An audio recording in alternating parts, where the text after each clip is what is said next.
Welcome back. ఒక్క click తో మీ జీవితం మారిపోతుంది. ఈ క్లిక్ మిమ్మల్ని లక్షాధికారులను చేస్తుంది అంటూ ఆన్లైన్ మోసాలకు తెరలేపిన సోషల్ ట్రేడ్ బాధితులు హైదరాబాద్ లోనే ఎక్కువగానే ఉన్నారు.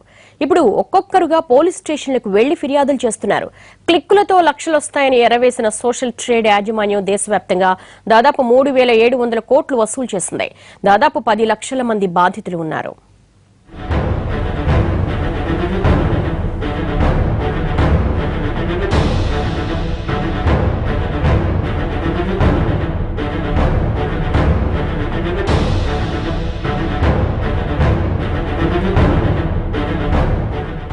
మా కింద జాయిన్ చేపిస్తే మాకు ఇంత అమౌంట్ వస్తుంది వాళ్ళపైన. ఇప్పుడు మేము మా కింద జాయిన్ అయితే మాకు 125 ప్లేస్లో 250 లింక్స్ వస్తాయి. సో ఆ అమౌంట్ డబుల్ అవుతుంది.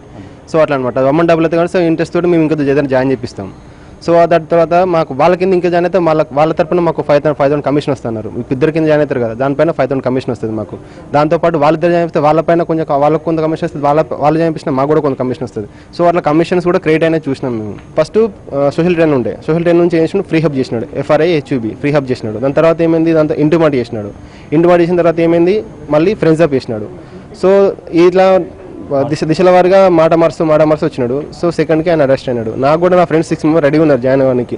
సో వాళ్ళని ఆపేసిన నేను. వాళ్ళకు ఆపేసిన వాటి నాకు ఇంకా ఇంత సేఫ్ సెల్ ఉన్నా కానీ వాళ్ళ సోషల్ ట్రేడ్ నెట్వర్క్ మోసాలపై పెద్ద ఎత్తున కేసులు నమోదవుతున్నాయి. దీంతో రాచకొండ, సైబరాబాద్ కమిషనరేట్ పరిధిలో పోలీసులు దృష్టి పెట్టారు. పేదల నుంచి ధనవంతుల వరకు సోషల్ ఫ్రాడ్ బాధితులే ఉన్నారని అంటున్నారు. మార్కెటింగ్ అనే చట్టబద్ధత లేదు. దాంట్లో మన డబ్బునే మనకు వాళ్ళు ఇస్తారు. వాళ్ళు ఇక్కడ పెట్టుబడి నా దగ్గర నుంచి ఒక 58,000 తీసుకున్నారంటే లెజిటిమేట్ కంపెనీ ఏదైనా ఉన్నట్టయితే ఆ డబ్బుని వాళ్ళు వేరే ఇన్కమ్ జనరేటివ్ ఫీల్డ్లో పెట్టుబడి పెట్టి దాంట్లో వచ్చినటువంటి లాభంలో కొంత లాభం తీసుకొని కొంత లాభం షేర్ చేస్తే అది లెజిటిమేట్ బిజినెస్ అవుతుంది.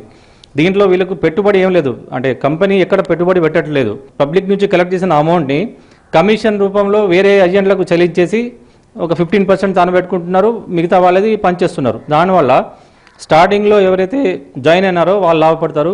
దాని తర్వాత జాయిన్ అయిన వాళ్ళందరూ ఈ రకంగా ఏమైనా ప్రాబ్లం ఏర్పడ్డప్పుడు పేమెంట్లు చెల్లింపులు ఆలస్యమైనప్పుడు అది కొత్తగా జాయిన్ కావడం ఆగిపోతారు కాబట్టి